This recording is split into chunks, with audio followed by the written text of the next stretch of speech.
Our next presenter, Dr. John Mungai. I'm sure many of you people in this room know him. I think he's one of the fathers of forensic science, definitely in Kenya. He is the pioneer of the forensic DNA laboratory in East Africa, and he has worked for 3 decades in the government chemists department in Kenya. And I think you may have many students and many colleagues around here, even though you are now retired, you are still so involved in the community. And I know that you're also going to be talking about a framework for a DNA database in Kenya, which you have been motivating for so long, and you have such a vision in terms of how this can be achieved. I also recently had the great pleasure a couple of months ago of meeting Dr. Mungai in person. We had communicated previous to that, online and as we have done in COVID. And it was actually lovely because I felt like I had known him my whole life. He felt like a father figure to me. And we sat upstairs in the hotel that I was staying. And I said to Dr. Mungai, let's have a beer. I remember Tusker beer when I was growing up. And he said, no, I don't drink at lunchtime. I said, come on, share a Tusker beer with me. He said, okay. And we sat there and we shared our Tusker beer and we shared our stories. And I really did feel like this gentleman has so much passion. He has so much to give. He has so much knowledge. And it's a great honor and privilege to have you here today. Thank you for presenting. Thank you. Thank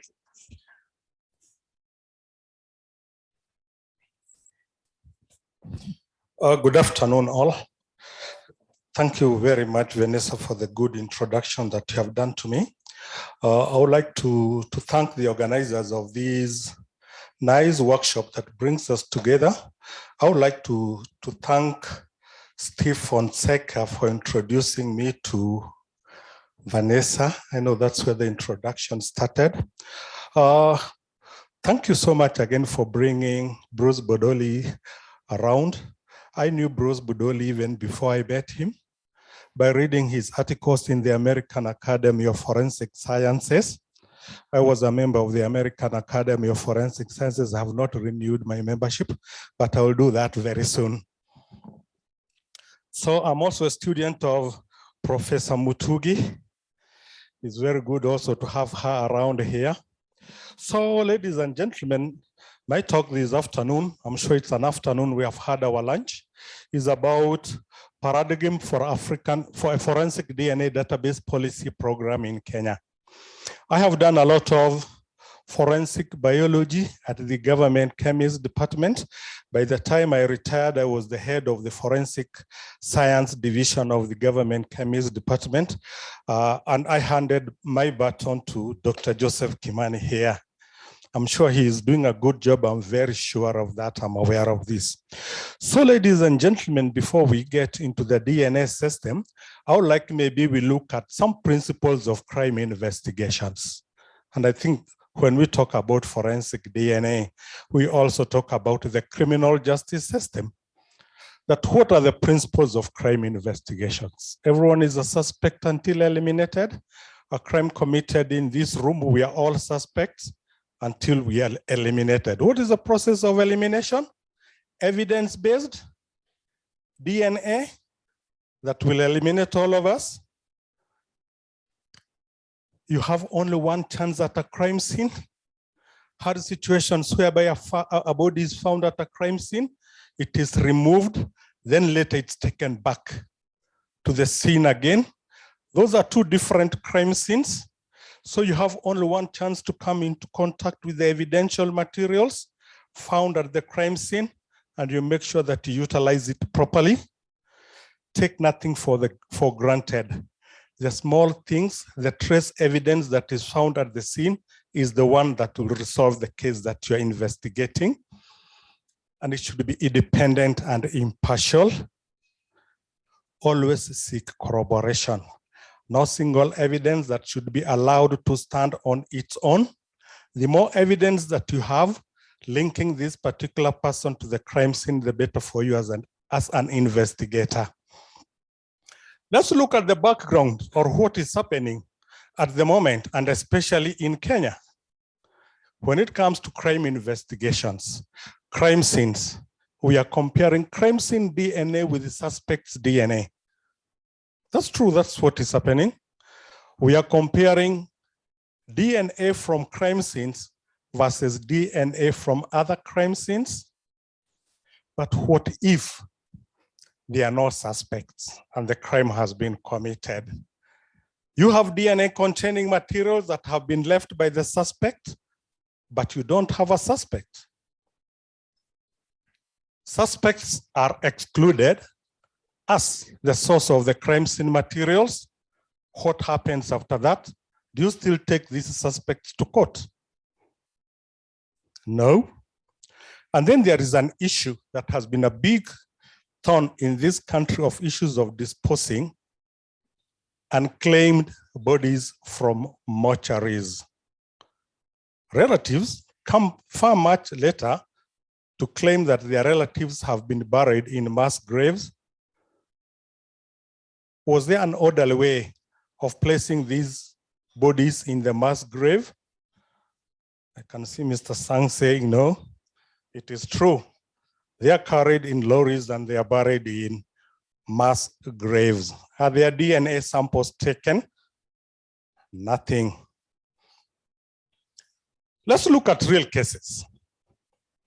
Moi girls, Nairobi Secondary School rape case, that on the second day of April, year 2018, an intruder gets into one of the dormitories of the school and rapes 2 girls.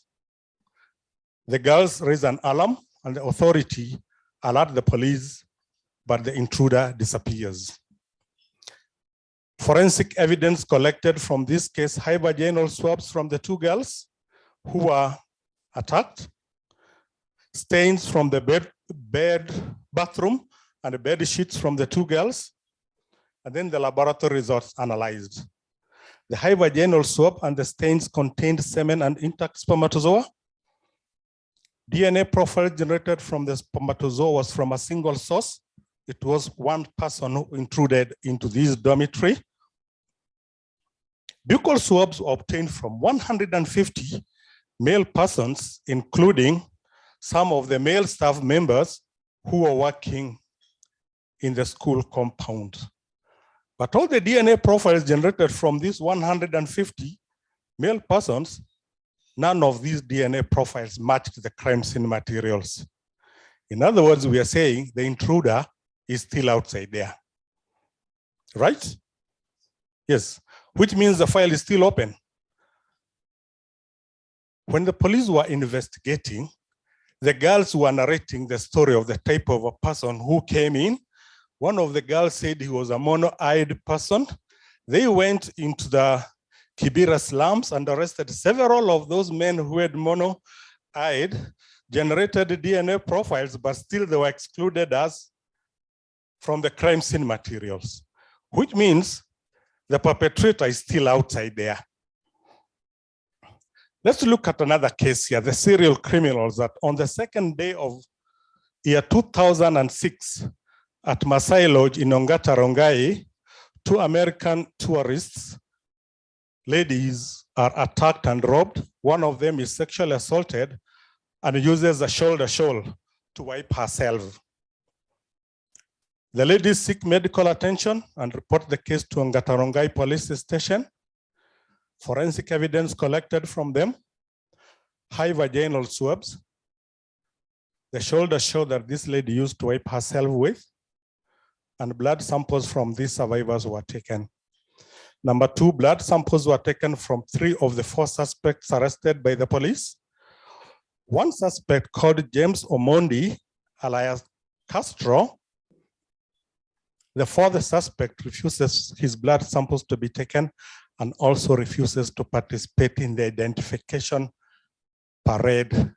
Then I was reminding the investigating officer about the Criminal Procedural Code, section 121A and B. A police officer above the rank of inspector is authorized to take a DNA sample, even using reasonable force from this particular person. I don't know how much is reasonable force. But this one never happened. This guy called Castro said, no, I'm not going to give my DNA sample. I'm not going to participate in the identification parade. I thought if I was the investigating officer, there is something this particular person is telling me. There is something that he's hiding from me. In fact, I would concentrate more on this particular person than this other person who are cooperating with me. The laboratory results, the findings from the laboratory results. The high vaginal swabs from the assaulted lady and the shoulder show was stayed with the semen and many intact spermatozoa. The three suspects who cooperated with the investigating officer were excluded as the source of the semen from the high vaginal swabs and from the shoulder show. We are looking at the issues of serial criminals and how DNA can be used to link these serial criminals from one crime scene to another. Serial criminals on the second day of January 2008 at Woodley Estate. You remember, this country around this time, there was post-election violence. And immediately after the elections, this guy here called Mugabe Were was elected as the member of parliament for Embakasi.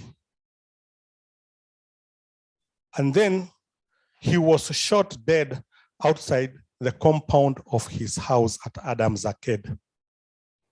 Many of you can remember this story. Forensic evidence collected, a cell phone signal leads the investigating officer to a lady who leads them to the boyfriend named James Omondi alias Castro. Are you getting that name again? The guy who refused his DNA samples to be taken in the other case. Inside the boyfriend's house, a gun is recovered. He's arrested and he's found to be wearing a black jacket that had red-looking stains on the left side of his jacket. Blood samples from the victim, suspect, and two others were taken. Forensic science findings from the laboratory. The cell phone belonged to Honorable Malicious Mugabe Were, the deceased person, and this cell phone was recovered from Castro's girlfriend. Ballistic examination revealed that the fatal bullet was fired from this gun. The red-looking stains from Castro's jacket are found to be blood stains of human origin. DNA profiles generated from these blood stains matched the DNA profiles from Mugabe Were, the deceased person, placing Castro at the scene of murder of Honorable Mugabe Were. DNA profiles generated from James Omondi alias Castro blood matched the one generated from the seminal stains from the shoulder show. Are we getting any connection between now this guy called Castro and the previous case? And you can see this is the reason why this guy called Castro is refusing to cooperate with the investigating officer, because I think he's aware that he left some evidence that would link him to the crime scene.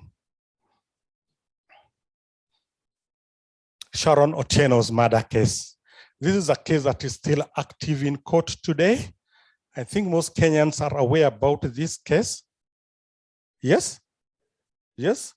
So the Rongo University student was brutally murdered and her body dumped in a thicket. She was stabbed 8 times while 7 months pregnant. She had been missing since 14th July 2018, when her body was found on September 4th, 2018. Forensic evidence collected, I've just concentrated on some forensic evidence that would have assisted in the investigations. DNA samples from the fetus and Sharon. Sharon is the mother. She was 8 months pregnant. Buccal swabs from 3 suspects who were arrested by the police. 2 used condoms that were found at the scene where Sharon's body was found. High vaginal swabs from Sharon, among others. Laboratory findings that there were 99% plus more chances that one of the suspects I know you know the suspect that I'm talking about, was found to be the father of the fetus that was Sharon's. One of the condoms that was found at the scene had semen and spermatozoa. The DNA profile generated was a mixture of Sharon's and an unknown male person. Just talking about this unknown male person, I've started with the background to the problems, and then we shall be looking at what are the solutions to this problem in this country. No semen or spermatozoa were detected from the high vaginal swab. Disposal of unclaimed bodies from the mortuaries. That Cap 242 of the Public Health Act states that an unclaimed bodies should be removed from mortuaries within 2 weeks, or else it is disposed of in a mass grave after the public health officers obtain court permission. The court is supposed to issue a 21-day notice and thereafter bury the bodies in mass graves. Langata is just one of the mass graves, a public mass grave that we have in Nairobi. We have been seeing in our media so many bodies that have been tabulated, and they are telling the owners, if 21 days are going to elapse, we are going to bury these bodies in mass graves. Between 2003 and 2006, the city mortuary disposed of 2,500 unclaimed bodies. These were 600 bodies per year, and this is only city mortuary. I understand also Kenyatta National Hospital mortuary disposed also an equal number of bodies within that period of time. That is just within Nairobi. What about the other mortuaries outside Nairobi? In a year, it's quite a number. In October 2021, a family sued the Kenyatta National Hospital for burying their sister in a mass grave, and a court order is issued for an exhumation and identification of this sister of theirs. Where do you start? Just look at this. So the court gives summons that the bodies have to be exhumed. So you have to start from the mass grave where you think the body was placed in.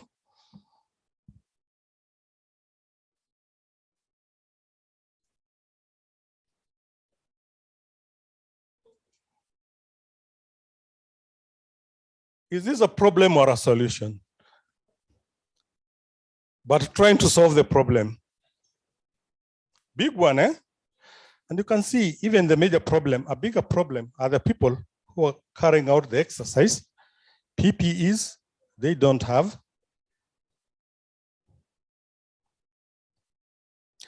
I can't remember who is this from the government department and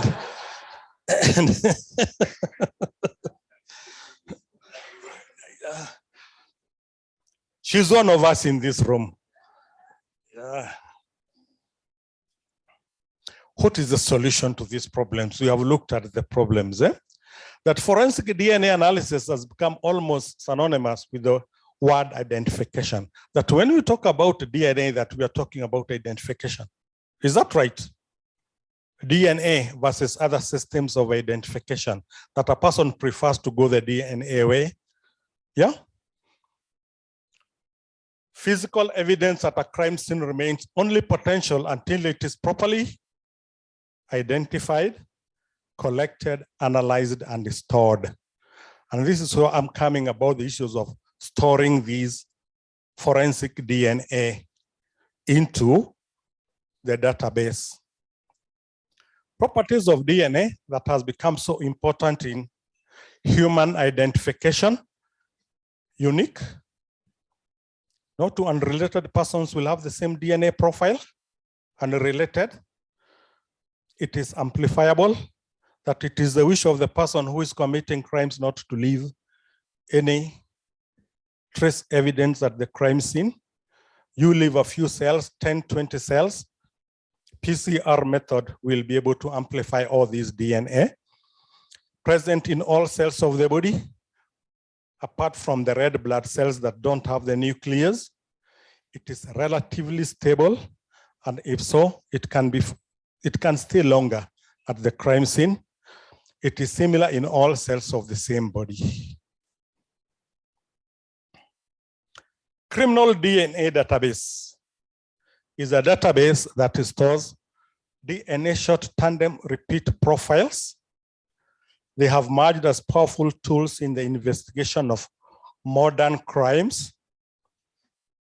But I say, when I was a young man, most of the people, or most of the criminals that used to disturb the village were chicken thieves, the ones who could steal eggs, but later you find they are stealing goats. They went stealing cows.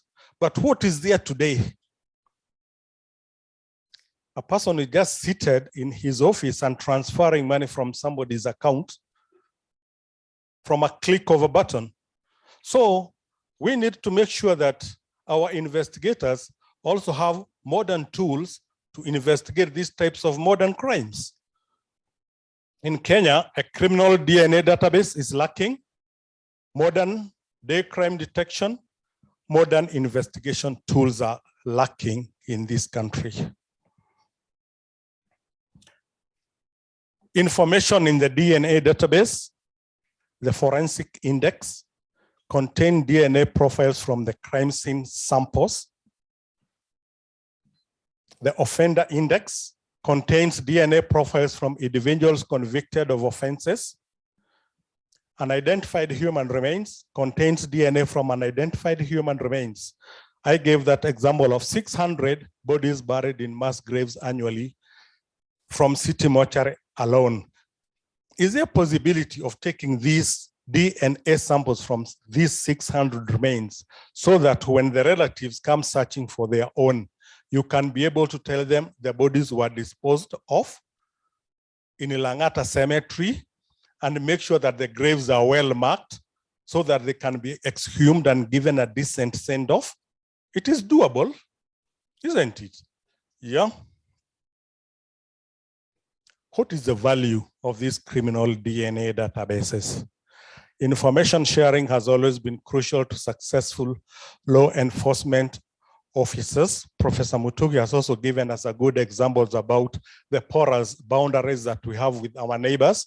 These people commit crimes in Kenya, they relocate to Uganda, they relocate to Tanzania. If we had a criminal DNA data bank, is it possible that the law enforcement officers in Kenya can share the same with our neighbors? There are planes which are flying from here to America. There are planes that are flying here to Europe. Can you stop these criminals from flying? You cannot, but they have committed crimes here. Is it possible to share information with law enforcement officers in this other country? It's possible. Effectiveness of the DNA database grows as the size of the database becomes larger. It's just like your mobile phone. When you buy your mobile phone, you start with 2-3 entries. But as the time goes by, and I know even today, by the time I leave this place, I'll have a few more entries into my cell phone because I have met also friends in this particular conference. So the larger data that you have, the better for the investigator to be able to retrieve this data from the database. Criminals do not honor the same geographical boundaries that law enforcement personnel do. That's right. I'll commit a crime here, but tomorrow morning, I'll be in Kampala, I'll be in Dar es Salaam. But the law enforcement officer will not be able to come and arrest this particular person in Kampala or Dar es Salaam. Jurisdiction, isn't it? You have to make sure that you talk to the other people on the other end. The following features must be in place. Issues of implementing a criminal DNA database, a commitment on the part of each law enforcement unit to provide samples for the database. Otherwise, if my phone stays empty, it is as good as useless. So it is very important that the law enforcement officers, they are the ones who collect evidential materials from the crime scene. They must be able to populate the database. a common set of DNA markers so that the results can be compared between all samples entered into the database, that oranges should be compared with oranges, apples should be compared with apples, otherwise it becomes a problem to compare apples with the oranges. So you should have a common set of DNA markers to have a proper comparison. Standard software and computer formats so that the data can be transferred between laboratories. Quality standards so that everyone can rely on the results from each laboratory.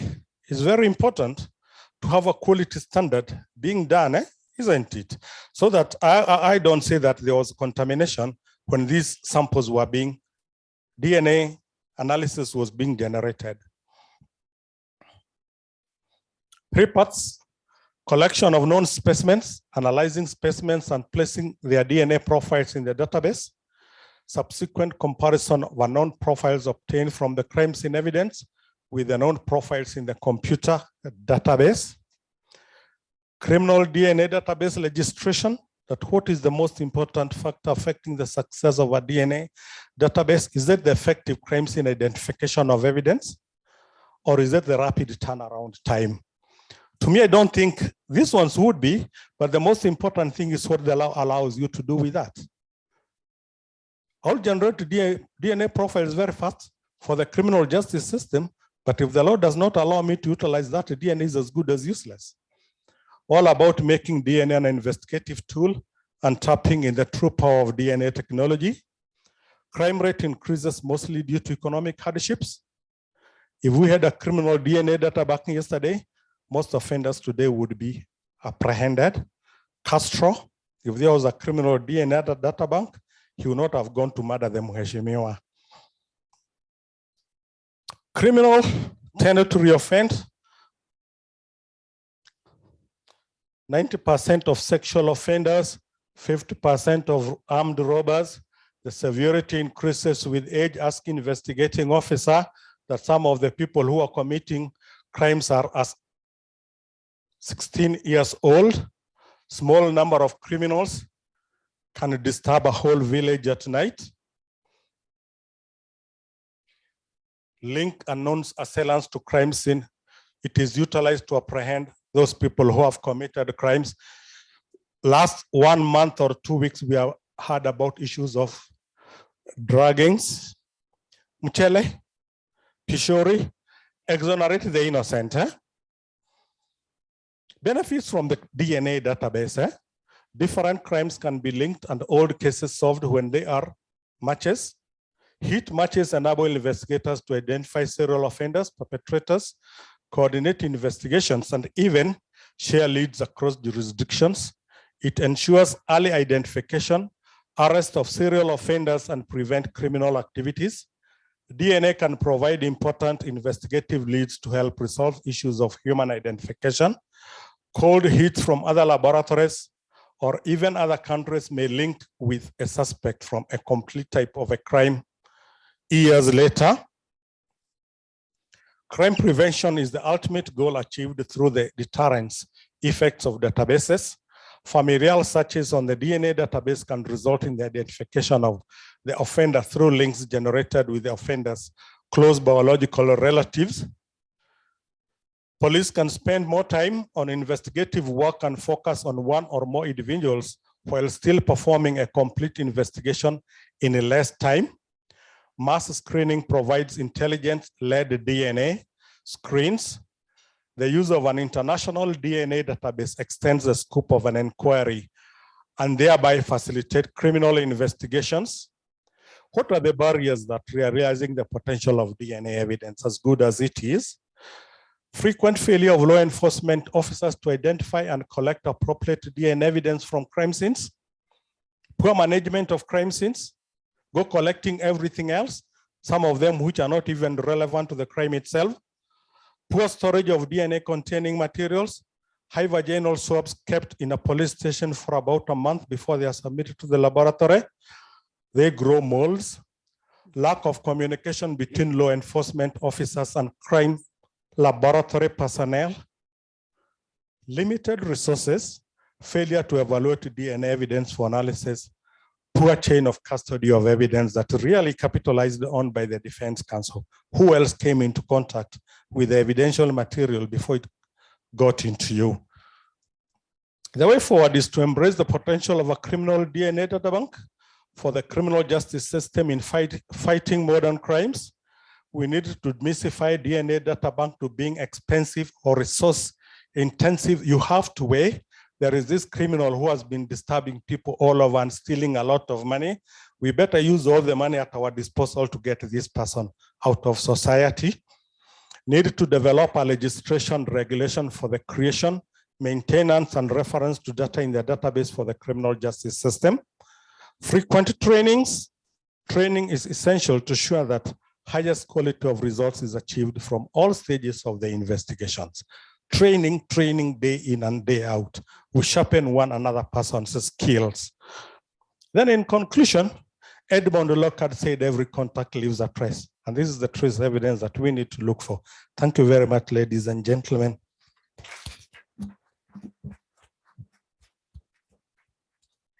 Thank you, Dr. Mungai. You didn't tell me you were such a good presenter as well as such a lovely person. Thank you. Thank you. There's your present for being here with us today. I know that everybody in this room just held on to every word, and it was so interesting to hear about the cases, to see your vision, having such insight into where you've come from and where you can go in terms of, or where Kenya can go in terms of legislation. And one of the things that was quite interesting is refusals. We've recently had an amendment in our laws that allow for refusals for the first time with minimal force. And the reason this is that actually in terms of our Criminal Procedure Act, or no, our SAPS Act, is that police officers can use minimal force in certain circumstances where it's necessary. And the reason that convicted offenders were refusing was that they knew they would be linked to cold cases, which would link them to other crimes which they hadn't yet been convicted for. And can I share a story about this? The case of McKee in South Africa, it was a common assault he was convicted for. He was in the prison, and when they did get his sample, it was actually linked to 30 rapes, which he hadn't yet been identified for. He was obviously a serial offender. If he had been released, he would have continued. And whilst it's amazing that 30 rapes were identified and he was subsequently convicted, it also shows that had he been identified earlier, 30 people would not have been violated. And we have to start seeing it differently. We have to start saving tomorrow's victims instead of identifying serial offenders who continue to perpetrate crimes. So thank you for your insights. Has anyone got a question? Oh my gosh. Well, it's fine because we've got tea, so we're just going to go into our tea. So it's okay. So can we have a couple of questions if you can just keep them short? Thank you. My question is to Dr. Mungai. What happens to the data of the cases that are excluded? Because we have the patient who will come back and tell that the accused was exonerated because the DNA did not match them. Do we still store their data in our government chemist, or it's deleted? I don't think we delete data. It is still there. The data is still there. It can be retrieved. I think Dr. Kimana can attest to this one. The data, we don't delete data. We don't expunge the data. It is still there. But you see, even if it is there and you don't have a system that would compare what is there, it will not assist much. The data is there. Maybe the suspect is arrested. You'll still generate a DNA profile from this suspect, but there will be no comparison between what you have brought today and what was there about 10 years ago. And that is the reason why we are talking about the need to have a software that can be able to retrieve the DNA profiles that have been stored and compare them. I think we need that because for many cases that they have been excluded, this patient will come back to you and tell you they are still traumatized and still in fear because the suspect was not convicted. I agree with you completely, Dr. Kimani. I agree with you. We need this data bank yesterday. Thank you. There was a question here. Goes. Very quickly, two of them, I'll make them short. One is the security of the data in the database. These days we hear of people who are called hackers, and some of them are even penetrating the very intact security systems, even in banks, in governments, and this database contains private data. There was that issue of privacy that was raised by Professor Marion. I would like you to comment about that. Then,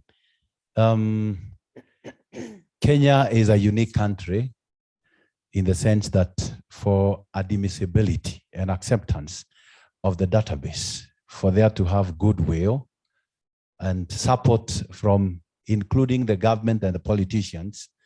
You remember the other day when we were getting this Huduma number that was consolidating everything.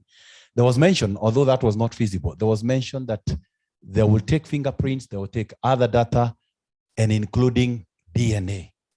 And you remember there was a lot of hue and cry from almost literally all men, because they thought they will use this to nab and get paternity, will be taken to court for maintenance. So this is a way to get where we sire children out of wedlock. Now, what is your comment about that other issue of the goodwill in the environment where people distrust the issue of the utility of that database? Maybe I can start with the latter one. The most important thing is to educate maybe the masses. And the other issue is about the issues of confidentiality, that the DNA profiles in the database should just be utilized for the purpose it's supposed to, but not any other purposes. Confidentiality is very important. And again, you see that issue of the Huduma number. The Huduma number was supposed to be given to the whole population of this country. To me, I would think it was not possible to generate, it was not cost effective. Let me say it is not cost effective. It is possible, but it is not cost effective to have all the DNA profiles of the population of Kenya and store them.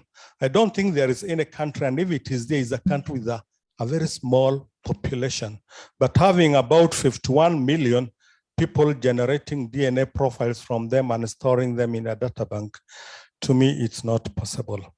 The issues of hacking, I don't know how I can answer that one. Maybe I will need a person who is well versed in computers. How do you prevent hacking? And Dr. Keman gives a very good example. If these people can hack the computers from a bank can steal money from people's accounts, why can't they hack maybe a server that is storing DNA profiles? I'll need maybe somebody who was good. Maybe Chege can assist on that one. I know Chege is equally good on computers and all that. Tim's going to be presenting a little bit later, and I think you can bring that up. So we'll have that answer from Tim in his presentation at the end of the day. Thank you. Thank you. Thank you so much, Dr. Mungai.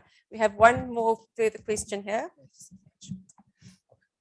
Mine is about a case of sexual assault, where you visit a scene as an investigator. Maybe you find a broken piece of hair. Then you collect it from the scene, you collect a sample from the victim, where you can, when you take it to the government chemist, you find a mixture of two DNAs, maybe the victim and the one for a male. Then by then, within the course of the investigation, you apprehend the suspect. Is it possible to identify from the mixed DNA whether you can link the suspect to that DNA, or it is impossible? Or is it also possible to generate a DNA from a broken piece of hair? Thank you. If you are here yesterday, Professor Budoli talked about interpreting of mixtures. I think that was a talk that was given yesterday by Professor Budoli. And issues of linking victims and suspects to mixtures. Yes, thank you. I think the best thing to do is chat to Dr. Budoli at tea time. He might be able to answer that. In South Africa, only full profiles are allowed on a DNA database, but they are able to differentiate because they take a reference sample from the the suspect as well as from the victim. And in that way, they separate the two profiles and that gets entered onto the database. So that's how we are able to add that mixed profile, so to speak, onto the database by separating it first. Answer the other question. Okay, one more question. You don't mind if we're going into tea with these questions, everyone? Yes, good. Thank you. Thank you so much for the lots of information I've had. My concern is just one. Where is the place of integrity in all the work that you're doing? Because we understand in the country where the public does not have so much confidence in some of the institutions, and you're talking about integration of private data with the police and with these other institutions. And we all know that some of the police whom we trust are mingled in some other issues that sort of affect our confidence in their institution. So what are the government people here doing to ensure that now the public can regain the confidence that the people whom we are giving this information are have high integrity standards? That's a trick one. But let me be honest with you, Dr. Keman was also attest to me, or the colleagues that I worked with the government chemists. My parting shot, by the time I left the government chemist, was about integrity issues. That if you're not a man of integrity, you cannot be a good forensic scientist. And you see, in forensic sciences is that the work that you do, the analysis that you carry out, they get challenged in court. The evidence is also analyzed in another forensic science laboratory. So integrity is quite important. The way forward of building integrity in a society is to do the right thing. I would put it that way. Yeah. But you see, even in paternity cases, you see this person or this lady, both of them come in for paternity testing. This lady says that I'm very sure that this man is the biological father of my child, but you analyze the DNA, you find that he is not. You repeat again, he is not. This lady says you have been compromised. Tell her to try it somewhere else. She goes, the man is still excluded as a biological father. It means that he is not. This is science, isn't it? Yeah, that's where the issues come in. You feel, no, I don't think these people, I think there must have been money that exchanged hands, but that is not the situation. But science tells you that he is not the biological father. The police also come and tell you, we believe that this is a person who left the crime scene material, but from the evidence, an exclusion. But the investigating officer says, I'm very sure this blood originated from the person I'm investigating. But during the analysis, he is not. What do? Do you make him to be? You don't. These are the integrity issues that we are talking about. No? Okay, we'll take one more question, and then maybe at tea time you can go to Dr. Mungai and ask him. I know that there's one here. Is that right? Oh, sorry. Which? Oh, there. Oh, fighting over the mic here. Sorry. I had decided to ask behind the tent, but it's fine. Thank you. Thank you for your presentation. It was really well presented and really brought out the issues we have, especially when it comes to DNA analysis. I just wanted to ask, when we go back to there's something you showed us about exhumation, and you even showed pictures about how the bodies were being exhumed in a very non-approved manner. I just wanted to know why the forensic team, because we do have one, how were they not engaged, or what was the problem that the team encountered that led to not having the forensic anthropologists involved, like Dr. Nyamunga and Dr. Kalsi and so on. And then with the dead body, the lawyers in the room, I've heard a lot about different kinds of kits and evidence equipment used for sexual violence cases. My worry is about admissibility in court. Is there a way that, or certain things that need to be done to ensure that these kits are admissible in court as evidence? And can the rapid DNA analysis equipment be used in marginalized areas? Thank you. Thanks. I think, yes. Okay. Okay. Just introduce yourself. Okay, my name is Henry Sang. I work the government chemist. About the mass grave issue that Dr. Mungai talked about, actually I was the team leader in that examination exercise. And we had teams, actually, we had teams from the pathology, for us, homicide, and we actually exhumed. And you can imagine that mass grave had over 118 bodies. And we actually managed to get what we are looking for after exhuming close to 110 bodies. Just based on that, we had a tag. It was a tag that we are looking for. So we got after around 110 bodies. And because of the composition, we just managed to get just one leg because now they are spread all over the one. So we had to make a decision. What do? We cannot do DNA for the remaining bodies. There are only 118 of them. What do we do to get the other parts? You can't do it. So what you do, just took that one piece of leg and we gave the family. And you can imagine the relief that those families had, knowing that we have been able to identify our person and we're able to bury and have a closure to their case. Thank you.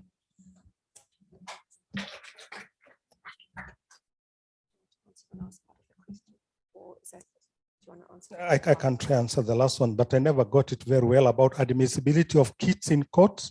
Is that the kits or the admissibility of evidence in court? Because you see, you're not taking kits in court. Because you see, in sexual offenses, what we're using is sexual evidence collection kits. And these ones are done at the scene. And then from this evidence that is collected is submitted to the laboratory for analysis. The laboratory analyzes the evidential material. It produces reports that these reports are the ones that are submitted to court. Is it the issue of the kits or the issues of the kits or the issues of the reports? The kits. Yeah, because you see now the kits will not appear in court. Yeah.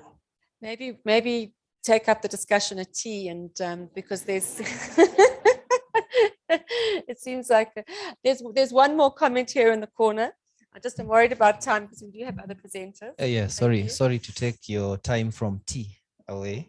I just wanted to make one comment, and then I'll also respond to the question that was posed to you. Let me just put it to the room and to anyone who is concerned with this issue of disposal of bodies and identification and so on. The technical solution is the easy bit. Setting up the DNA database, the technology to do all those things, that's the easy bit.